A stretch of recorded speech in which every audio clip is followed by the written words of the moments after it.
Thank you very much for coming in. Pleasure. I mean, these days, more often than not, when I see you interviewed, you're being asked about trans rights, about equality. Do you find the fact that nobody's talking about liberation anymore, or women's roles, a bit depressing? No. I try not to do depression. I mean, like most people who are depressive, I have depression from time to time. It's the black dog. It just turns up and you just have to get through it. It isn't a rational response to anything, depression. It concerns me. It worries me. Equality, as far as I'm concerned, is profoundly conservative aim. It would get us nowhere. It would mean that women did the things that men do, and they can make all the noise in the world about wanting to be paid exactly the same amount of money. For doing what? For doing the job in exactly the same way? This will get us nowhere. The corporate world is misery. I don't really think that men are happy in the corporate world, but they train for it from the time they're tiny. When they had their first secret club and they had their first leader and they had their first Stepin Fetchit and their first joker, boys live in groups, and these groups are patterns for the corporate world they will eventually enter, except that now they're so huge. And when you look at the takeovers of virtual companies by other virtual companies, you begin to wonder if we're all going mad. But men are trying to exist in this world, which is cutthroat and competitive and bellicose, and women are fighting for entry, even when women invent video games, they're a different kind of video game, but they're not the ones that are the biggies. We seem to be making fantasy war the whole time. Why do women want to get involved in that? Because there used to be a women's league for peace and freedom, and women understood that war is now being waged against civilians, against women and children. And yet we're saying, can we please join the army? That's the wrong aim. That's the equality aim. I want to carry a weapon. I want to be able to shoot people I've never met. I don't think we can go that way. Did you always know that? I mean, when you were writing The Female Eunuch, had you already decided that equality was the wrong goal? Yes. Definitely. How did you come to that conclusion so quickly and so early on? I could see that the lives that men were leading were driving them crazy. That the corporate world is one of dog eat dog, or, you know, somebody climbing up your back. If you actually look at the pattern of the corporate world, there are people falling out of it. It's actually a machinery for failure. And there's only one CEO at the top. And it always struck me as amazing. What does the CEO do? And the answer is nothing. His desk is empty because everything has been delegated. But when you delegate jobs to other people, if they fail, you dump them. You don't take any personal responsibility. And most of the hoops that men leap through in the corporate world are meant to winnow them out, get rid of them. And I just thought, this is hateful, and we know that men are unhappy. How many times we have to be told that men are killing themselves? We know this. We're their mothers, after all. We know something about how sad they are. And we know how war is driving our soldiers mad. You know, they come back from the war and they're homeless, they're mentally disturbed, they're in prison, and that we lose more soldiers through self-harm and suicide than we do through enemy action. Doesn't anybody get it that this is wrong? I mean, this is crazy. It doesn't make sense at all. I want to spend most of our time talking about the things you've written about in your books, but I just want to know what you think of the current state of feminist discourse and the things that it's seemingly obsessed by. What does it tell us about how much progress we've made in the last 50 years since you wrote The Female Eunuch? Well, I don't look at the usual indicators. There may be more women earning the same pay as men, if that was the issue. But we still have women doing all the unpaid work. The UN analyses tell us that. And how can you expect equal pay for working in a paid work when you're going home to work harder for nothing? I mean, that's a simple case of expecting the employer to do something that nobody else is going to do. Well, that isn't going to work out that way. We keep pretending that men are doing an equal share, but every time we get the analysis of who does what, it doesn't work out that way. So do you think equal pay is a foolish goal? I think thinking of it in terms of pay, if you think of it in terms of reward, that's a bit different. You know, why do we do the jobs we do? Why do nurses nurse? Why do they get frustrated when they've got too much paperwork and when they haven't got enough resources and when they haven't got access to the newest techniques of relieving people's suffering? Because they love the work. And everybody who deals with nurses or teachers or carers knows this, and they make them pay. You're doing a job you love doing, you're working for people you love, you go home knowing that you've relieved somebody's suffering. Well, we'll fine you for that. We'll just pay you less because we know you won't strike. So are you saying that the women who are still fighting for equal pay should be more militant? No. Well, wait a minute. Does militancy actually work? I mean, shouting and screaming doesn't work. Marching doesn't work. A negotiation could work. But, I mean, one of our biggest problems was what happened when we had the Equal Pay Act. And the male workforce was asked what would be a fair outcome. And they said something they had to know was rubbish.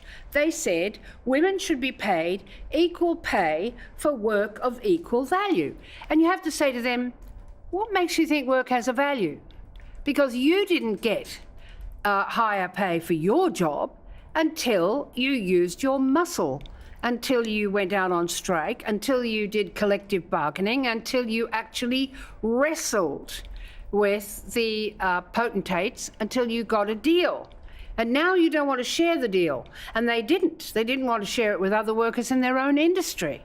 So that a man tightening screws on the assembly line would be earning more because of the battles fought by his union than the women who are making upholstery. Now, you can sell a car without 50 screws in it because no one will know where they went, but don't try to sell it without upholstery because you won't. And that's what happened in Dagenham. But you see, we keep telling those stories wrong. We pretended that Dagenham brought the women equal pay. It absolutely did not do that. And that was a distortion of the history. The women got the semi-skilled rate, which they shouldn't have got. They should have got the skilled rate. They accepted a deal and they got done. And this is what happens to women all over. They accept a deal and they get done. The gender pay discussion, though, has followed the Me Too movement, which has also dominated discussion over the last year. You got into some sort of arguments over that because of saying it was sort of it was a whinging. No, I didn't culture. use that word. My problem with it is that it's dishonourable. You know, these women claim to have been outraged 20 years ago. Far too many of them entered into an agreement which involved non-disclosure, and they took payments, sometimes for a lot of money, six-figure payments. Now the statute of limitations has elapsed. Now they've suddenly decided, well, there's nothing to gain now by keeping silent. Now we're going to start kicking ass and taking names, talking loud and drawing a crowd. And we are going to now pursue the men who we consider to be malefactors here. You don't do that, in my view. That's blackmail. I don't know how it's different from blackmail. If I come to you and say, I know that you felt up a girl in the typing pool who was so frightened that she never came back to work, and I'm going to tell the papers, and you say, don't be too hasty. What will it take to keep your mouth shut? I don't know how those negotiations went on, but I think they're profoundly dishonourable. And women should never have entered into them. And it's now quite wrong to say that they've been brave. They're being brave now that the statute of limitations has elapsed in most cases. In the case of Bill Cosby, for example, Cosby was sued in a civil action by Scanton, a woman who was awarded damages. She had also signed a non-disclosure agreement. But now, Scanton, her case which she won on a lower burden of proof because it's done on probability and not on the absence of all possible doubt. Now that case has been reheard under this pressure, and Cosby, in a second retrial, because the first one fell over, a second retrial has been found guilty. And you just think this is such a mess. And the next thing that's going to happen... Isn't it righting a wrong, ultimately? I mean... No. They haven't righted anything. Even if it was a long time ago. They haven't righted it, though. How could they write it? Well, not writing it, but actually doing something about it. Doing something to hold people to account. Because but it won't work. Krishnan, it's not going to work. The terrible thing is that Rose McGowan, I read online, has sold her house in LA to pay the costs for the civil case against Harvey Weinstein. She could have gone to the police about Harvey Weinstein for nothing, because that's what we pay our taxes for. So what are women supposed to do then, if they are victims of some sort of sexual assault or harassment? We're not even allowed to call ourselves victims. We're survivors. Okay, survivors. It's like the wreck of the Titanic. And it's not, it's just a fuck, please. There's a mad idea that this could destroy your life. You know, that it's the worst thing that could possibly happen to you. What, a sexual assault? And it's not true. Well, you don't think it can? Look, if it's to do with how susceptible you are, then this is more stuff we have to think about. If a woman says that you overcame me, you ignored me saying to you, please stop, please don't do this. And then she says, you know, you've taken my liberty, my optimism, my light, and they've done all this. And you think, hang on a minute, it was a fuck. How could it do all that? Why have you collapsed? Because this happened. It happened to me. Couldn't you say the same of rape? Oh, but this was, in my case, it was a rape. They talk about consent. Here I've got a man saying, say fuck me. And I'm saying, no! He's saying, say fuck me, no! And each time he hits me across the face with the back of his hand. And I don't know if he did it 5, 10, 15 times. And did I in the end say it? I can't remember. How could I remember? And at some point I tried to crawl out of the car. I was in a car where he'd taken the handles off the door. And I tried to get out and he shut the door on my head and crushed the cartilage in my ear. And eventually it was completed, as they say in law. I have no idea whether it was completed or not. But it didn't kill me. I worried about, this is going to amaze you, but I worried about him. I thought, you poor bastard, you're completely crazy. And they're going to get you like a mad dog. They're going to get you. And you don't think that experience could destroy a woman? No. Maybe it didn't destroy you, but you don't see that it could destroy anyone. It shouldn't destroy anyone. If it does, it's because you've been told lies about who and what you are. I'm trying to think of ways around it. Most rapes don't end up in a court of law. Most rapes occur in marriage, as a matter of fact. And I've just finished reading a new book, which is by Basia Briggs, where she talks about her first marriage. There was never in the history of womanhood was there more destructive abuse of a woman than in that perfectly suburban relationship in which her husband used and abused her relentlessly. And it never occurred to her she had a case against him, because you can't bring a case against him without destroying the family. It's the same old problem we have with domestic violence. But what are you saying about those women who do say it's destroyed me then, and who want to bring action? Are you saying they're making it up? Well, we have to make it untrue. Now, the fact that they're now taking action suggests that it's untrue. But I would want to suggest that it's always untrue. Rape isn't the worst thing that can happen to you, obviously. You know, we like to think, oh, the penis is a weapon. Susan Brown Miller said, you know, it's a weapon. No, it isn't. You want to hurt a man, try hurting him there. It's one of the easiest places to hurt him. Speaking for myself, I kind of had a vague idea that I should grab his balls or twist them or something, but I thought I'll screw it up, I won't get it right, and he'll kill me. I didn't really think he'd kill me. I just thought he'd hit me even harder. By that stage, I've been hit so much. It isn't the worst thing that can happen to you. We shouldn't have our young women more afraid of a penis than our sons are afraid of a knife. That is just stupid. We are not getting it. Our girls have a way out. In a way, rape is a way of escaping murder. Boys can't make that deal unless somebody wants to bugger them, which, as we know, is easier to prove in law than rape of a woman. I mean, it's all a mess because it's come down to us through masculine law. Because when women used to be the product of a man, and so the crime was against the man, the crime of rape is now against the state, and it has to be dealt with as any other crime when you have to prove the case beyond all possible doubt. In the case of consent, you can't do that. I don't turn blue when I consent. There is no way you can tell. I mean, well, what you just said in the last few minutes is a really good illustration of what happens with you in these sorts of debates, though, isn't it? And that what you're doing here is making a really powerful argument about the uselessness of the law and how rape is never prosecuted. But in the process of it, women listening to this, but a lot of women listening to this will say, what you just said is utterly offensive about women and people who've been raped, and you're belittling their suffering and their experience by saying it doesn't kill them. That ends up being the headline. Doesn't that happen to you a lot?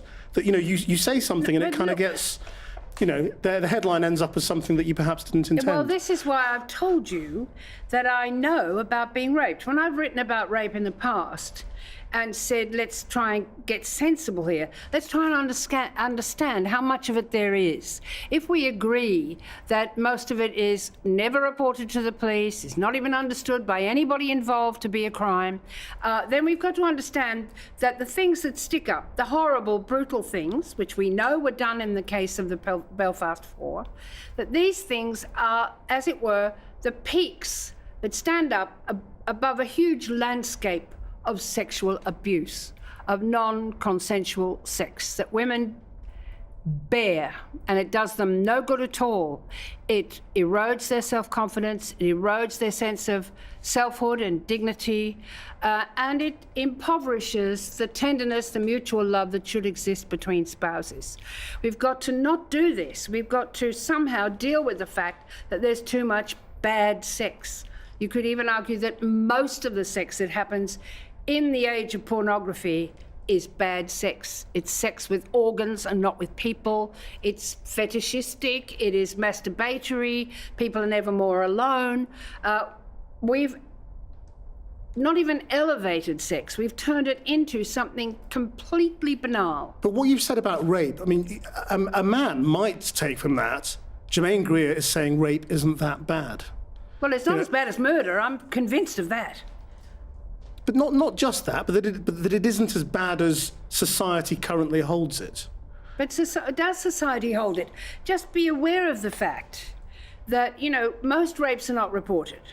And all the figures about the relationship of the reported ones to the unreported ones are as soft as butter, because they have no idea what they're talking about. A rape that's unreported is simply unreported. I didn't report mine. You might be surprised to learn that Mary Beard was raped on a train in Italy. She didn't report hers either. She was in Italy, didn't speak Italian, on her way to work on her PhD thesis. Her whole life would have been torn apart if she decided to try and bring a criminal case in Rome. And I can tell you it would have taken just about the rest of her life. You just can't do it. It's not doable. It's never been doable. I didn't do it because I knew that I would be discredited. What was I do? I went to a party in the suburbs. I danced with this man. We went to get a cigarette. We went out the wrong door from the party and ended up in the garden on the other side of the house.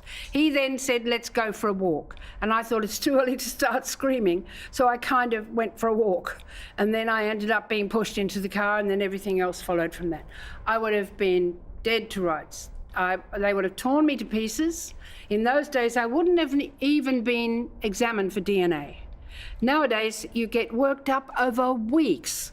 Not only that, you have to surrender your mobile phone. You lose all your privacy as a rape victim because you've become a piece of evidence. So you think that the answer to this is actually to stop trying to prosecute people for rape? No, it's not quite that. It's a better idea to bring a civil case for damages. But be aware you can lose it. You can lose it for contributory negligence, that you didn't behave sensibly, you put yourself in a position of jeopardy. A third party can lose it, like the people who owned the house that I was at that party, because they didn't put in safeguards for young women who might be drawn off into the dim suburbs of Melbourne. And you can have costs awarded against you. And it can go on and on and on. And the longer it goes on, and this is the thing, I think, about Mary and about me, that I didn't want my story to be, I was raped. That's not my story. I was in the wrong place. It was like being hit by a bus. I didn't internalise it. It wasn't my fault. In fact, ironically, the boy involved, who offended again, and I feel bad about that, because if I'd actually denounced him, and I prefer to call it denouncing, by the way, rather than complaining, if I'd denounced him, he might have been stopped. Because a rapist of that kind, who's extremely violent, is usually a recidivist. This is a predator, and he set me up, and he moved, and he actually had the car and everything set up to do exactly what he did. So why is damages a good outcome, but a non-disclosure agreement for which you get paid $130,000 or whatever it might be for a sexual assault not? Yeah, but they're not necessary outcome? for your sexual assault. You get paid not for being assaulted, but for keeping your mouth shut. Now, I didn't keep my mouth shut. All the people in my circle knew what had happened. And what actually happened in my case, and it sounds almost Indian, is that the guys who took me to the party, I was working as a housekeeper for 4 guys who owned a flat in a very luxurious part of Melbourne. And they'd taken me to the party. I then disappeared, because once I got to my feet, I was badly bruised and knocked about and very dizzy. I thought I wanted to go back and tell the guys, please take me home. Something awful has happened. But I thought people would be able to tell. I didn't even know if I was covered with blood. I had no idea. And I just wandered up the road. The guys came home to the flat about an hour later, and they were very angry because they considered that he had taken a liberty with a friend of theirs. And what they actually did was something totally illegal, but wonderful. About 3 nights afterwards, I was ironing tablecloths in the kitchen, and suddenly he was there in the doorway of the kitchen, and I looked at him, and then one of the other guys standing behind him said, "Is this the one?" And I said, "Yes." I thought, what's going to happen now? What are they going to make me marry him or something? What, the marriage of reparation? Please, what's going on? They took him away. They took him to the front room, and they shut the door. And they said to him, because they all come from the same public school set, they said, "Do you like to ski at Hotham, do you?" I said, "Well, don't come anymore. We get you above the snow line." And then they said, don't you surf at Torquay? We get you outside the surf line, you'll drown. And he disappeared. And that was extraordinary to actually, because it doesn't happen. And there was no legal process or anything, completely illegal, but it worked. The only thing is he committed the same crime again with a young woman who was engaged. It's a silly story. They were she and her fiancé going to a party. They needed some grog, liquor, so they went to the Sly Grog shop, and they said to this guy, whose name I completely suppressed, I have no idea what his name is, they said to him, "Take her to the party and I'll be along with the grog," and he raped her on the way to the party. Mad as a hatter and dangerous. Throughout your public profile and a lot of your sort of big television interviews and tackling big topics, you end up upsetting some people. Well, what am I going to do if I don't do that? Yeah, well, do you care about causing offence? Or I get offended every day. Who's going to fix that up? Every time Mrs. Brown's Boys comes on television, I'm vomiting with rage. But who's going to give me a break? But do you think it's a good thing to try not to offend people? No. No. You just always say whatever you think and hang the consequences. Tell the truth. One of the things that happens in rape is you're not allowed to get over it, because they keep saying, if you say, "I'm okay, I'm not crushed, I'm okay. They'll say you're in denial. You've been traumatized and you're now denying it. You're not going, and this will change you for the rest of your life. Everything that happens to you changes you for the rest of your life. How can it be more dreadful than being conscripted into an army, say, and made to kill people you've never met? I mean, how can we turn this into this vast drama when there are so many worse things that are going on in the world? I mean, you say it's really important to tell the truth. The people who are most offended with you at the moment seem to be the trans community. And this is something you get asked about a lot, even though, as far as I can tell, I'm not interested. You don't really write about it or talk about it voluntarily. And so it makes me wonder why you enter into this debate. Is it just because somebody asks you a question, so you answer it? Which debate? About whether trans women are women, you know, what is a woman, all of that definitional argument that you've been drawn into recently that has got you into a lot of trouble with a lot of people. And they're all offended with you. Well, no, they pretend to be making trouble. No, they are offended. I mean, you can see look, them. I mean, honestly, I keep being told that I'm going to be not platformed, right? The general public out there thinks I've been prevented from speaking on this subject. I don't speak on this subject. They speak on nothing else, so leave it to them. We're not even allowed to refer to the fact that somebody is transgender. We've got to call these people women, and we've got to behave as if we cannot see that they are not as we are, when it's blindingly obvious. That's all an infringement of our right of free speech, but we don't make a big fuss about that. What actually happens is they keep saying that I'm not allowed to speak on any subject whatsoever. Because they're men, and they think, well, they were men, and they think that they're important. It's what about me? It's a great male question. We could embroider it on all your T-shirts. What about me? We have problems of definition about what is a woman, maybe.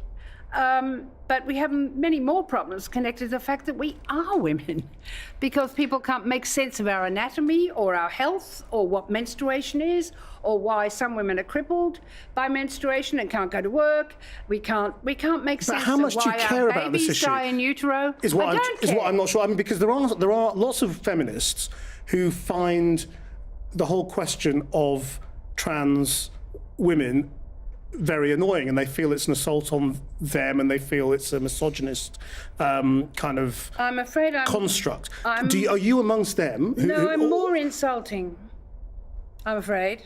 I think it's uninteresting. I think we have much bigger problems, and our problems are connected with things like that we cannot tell a woman, why her baby died in utero at 7 months. Why can't we tell that? Because we've never worked on it. Why have we never worked on it? Because of misogyny, because of lack of interest, because being interested in women's affairs is to become the most contemned of doctors, a gynecologist. So they can't answer the simplest questions. What is postpartum psychosis? How do we take care of women who are threatening to kill their babies? And the young woman who died as they ferried her between 3 hospitals, a young, well-connected woman who died because they tried to restrain her. She ruptured her liver. At that stage, they decided that she needed to go to a mental hospital, and she ended up dead. That is absolutely outrageous, and it should never happen in our community, or indeed in any community. Don't you feel that you'd be able to spend more time on all of those questions if you just moved on from this trans question and said, okay, fine, if you want to join us as women, then you're women. Come and join us in the bigger struggles. Well, they're not going to help us much with postpartum psychosis, are they? Or even with menstrual discomfort. Or, I think we can manage. You know, we are 51% of the population, and we're being held to ransom by a handful of people who are extremely vocal and aggressive. And that's no surprise to any of us. I mean, I don't understand why we have to make a mockery of older women. And that's universal. You say to me, I'm offending people.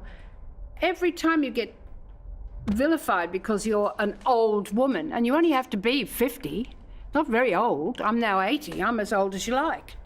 And you can call me senile and anything else you want to call me. But I'm not going to be hijacked for this question of sexual identity, of gender identity. Look, I wrote a book a long time ago about how you get made into a woman.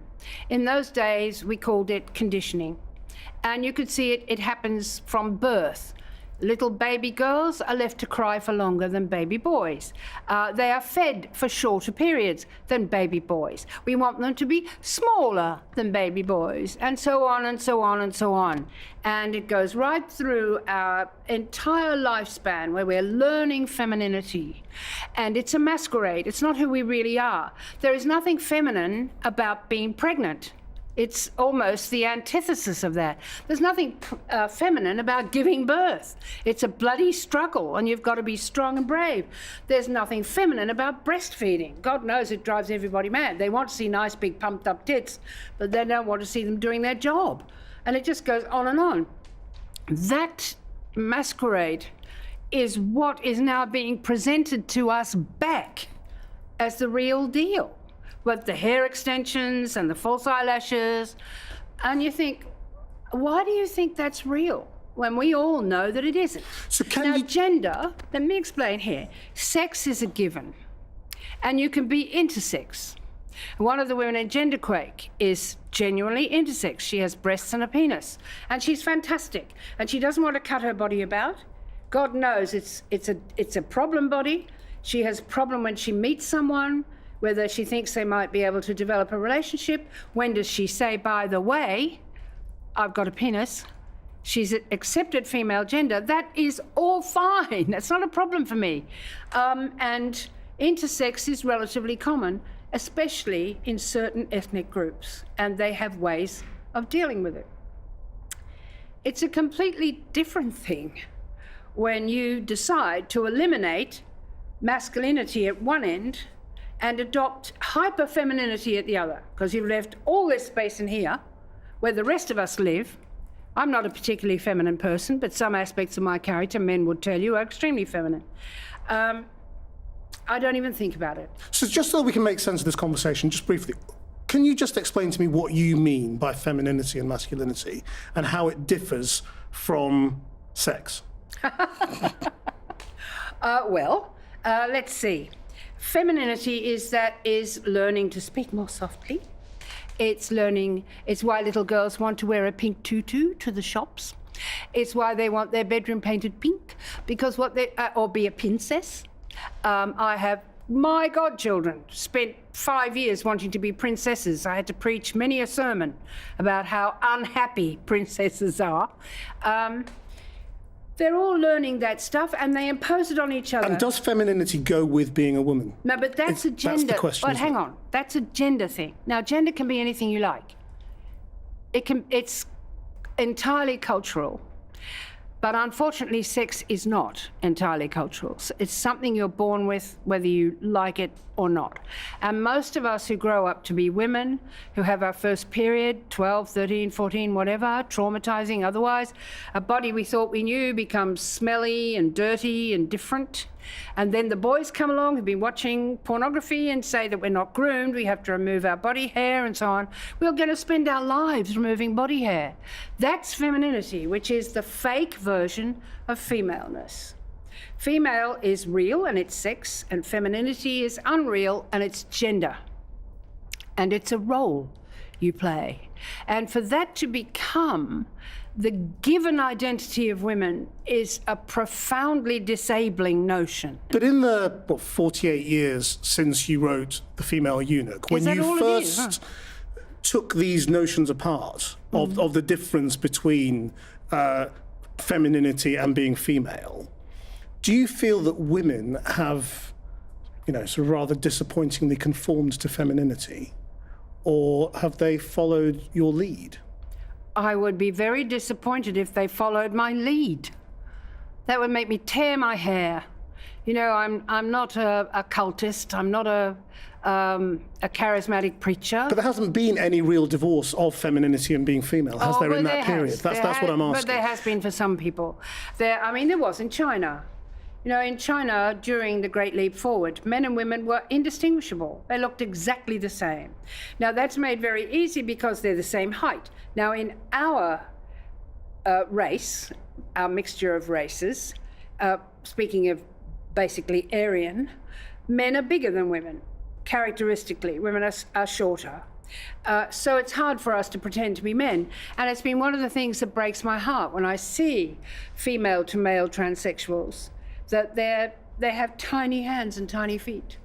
And I think just as male to female transsexuals have enormous hands and enormous feet. And I think here you are, you've taken male hormones, and you've grown a little beard, and your hair is cut, and you're wearing men's clothes, and here are these tiny hands and feet that are giving the game away. We don't have the drugs to give you that make you sprout big hands. It's in some ways a delusion. It's a delusion that you can do it. I mean, if you think about it, why would you think I'm in the wrong body? If I cut bits off it, it'll turn into the right one. There's no logic there. It can't work. If I have a hen on the chopping board and I take off its leg, it doesn't turn into a cock. I mean, you can't do it. I'm really interested in the young people who didn't feature in Genderquake the other day, the young people who've decided they don't want to be any sex, who have their secondary sexual characteristics suppressed. They remove breasts, they remove penises and testicles. They want to be like angels, sexless. And I've actually written about it long ago, round about the time of the female eunuch. I wrote a story about what would it be like if when you met people you didn't know what sex they were, and you would get to know them and fall in love with them, and you still wouldn't know what was likely to happen when you became intimate. You would have to discover it. And I thought that would be amazing. So what do you think is going on there? I mean, why do you think we're seeing more of this publicly? Well, I think there are lots of reasons. One is that we have to have fewer children. So we might begin to not practice reproductive sex as much. We would actually do more polymorphous. So you think this is sort of an evolutionary step? Well, you better hope that it is, because we really have to have fewer children. The earth can't support us anymore.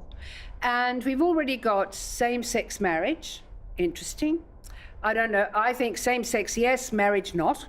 Marriage has bad history, and I'm not a champion of marriage, of people owning each other. I'm profoundly against that. But if what's happening is we're learning different ways of pleasuring each other that don't involve the exposure of an ovum to sperm, and it's arguable that's already happening.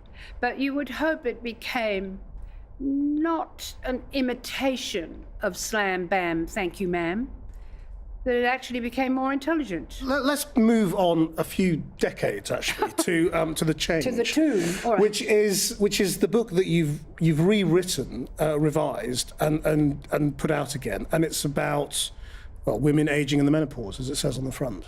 Why is this the book that you've revised? Because a great deal has happened since it was first published. There are the two great cohort studies, the one in America and the one in England. And they were very badly designed. They got terribly mixed up over their terms of reference. They terrified a whole generation of women, and they got the wrong results because they'd set it up the wrong way. There are plenty of people, like Wolf Utian, for example, who is bitter about this, who says that because of what happened in that case, women have died of diseases that we knew how to prevent. And he's bitter about that. He makes a case. I'm not convinced by it. I wish it hadn't been badly designed. But what we really needed was a much stronger commitment to better studies looking for specific things that we're trying to understand. They tried to do it on the cheap, and this is the story of women, that you think you can do it that way, and they absolutely couldn't. So women, lots of women who might have got benefit from replacement steroids, dumped them and were too terrified to use them again. And that was a sad thing. But it was a direct consequence of the fact that the replacement steroids, HRT as we call it, had been oversold, ridiculously oversold. They were not the elixir of youth. They would deal with specific problems connected with Now, what I can't say is estrogen deficiency because we never proved it. But it's to do with the fluctuations in estrogen secretion in the body of a menopausal woman, who could be anything from 30 to 60. So that's another vagary that we can't fix. So I want to say, yes, replacement steroids have a role, but be skeptical and don't take them for any longer than you need to. Are you going to revisit any of your other works and revise them? No, I don't think so. The Female Eunuch doesn't need rewriting? No, it needs another book, somebody else's better book. No, it's very much a book of its time, and it's not a very good book. I'm perfectly happy to see somebody else write a better one. It's a bit disappointing that it's on reading lists for kids at school. Still? I could go because and so much teach has them changed, what's wrong with it. I don't believe a word of it. What is wrong with it? Oh, it's too literary. Because that was my milieu. I didn't have much acquaintance with the real world. I was a bookish person. And now I think the academic character of so much feminism, the fact that it went into university courses rather than into industry and politics, it's become ridiculous. Just in the last few minutes, can I just ask you a few little sort of advice questions then? Advice? I don't give advice questions. You know, for people bringing up children. How should they raise their sons and daughters to think of femininity and masculinity?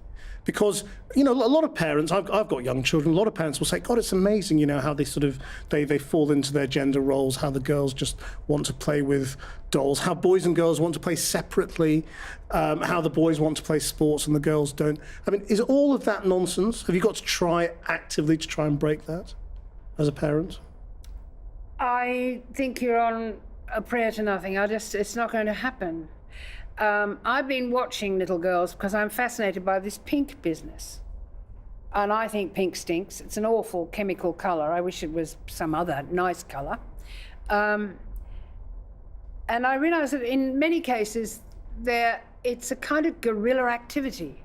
They're forming a little bunch of stormtroopers in favour of pink. And they want their hair very long, dangling in their faces.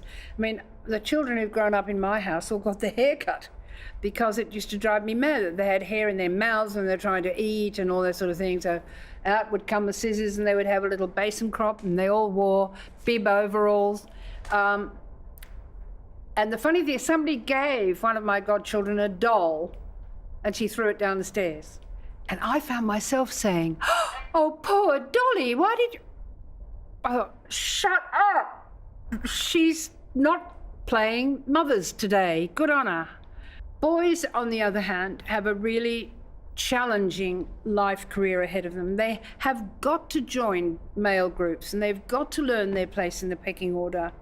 And they're going to be bullied and manipulated, and negotiations will go on. And ultimately we are hominids rather than Homo sapiens. So they're very much like ape communities, where you've got the silverback who's the ruler. Then you've got all the junior apes who are jockeying for position. Then you've got the ape that's placating people by being funny.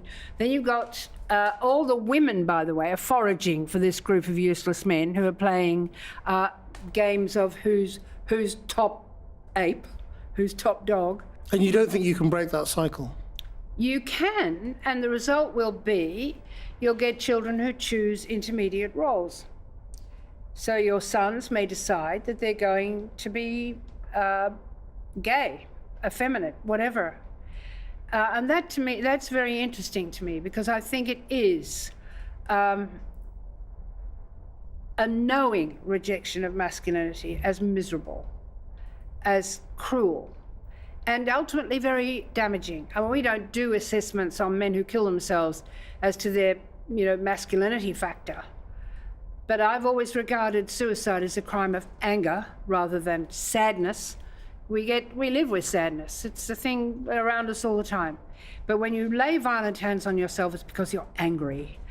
And I think masculinity is involved there. I think masculinity is really hard. And once upon a time, we needed it, maybe, when we were fighting hand to hand. But we need now to somehow get over it because it's turning lethal in modern society. Well, you probably teed up another conversation that I'll have to invite you back for. But Germaine Greer, thank you very much indeed for that. Well, it's a pleasure. Thank you.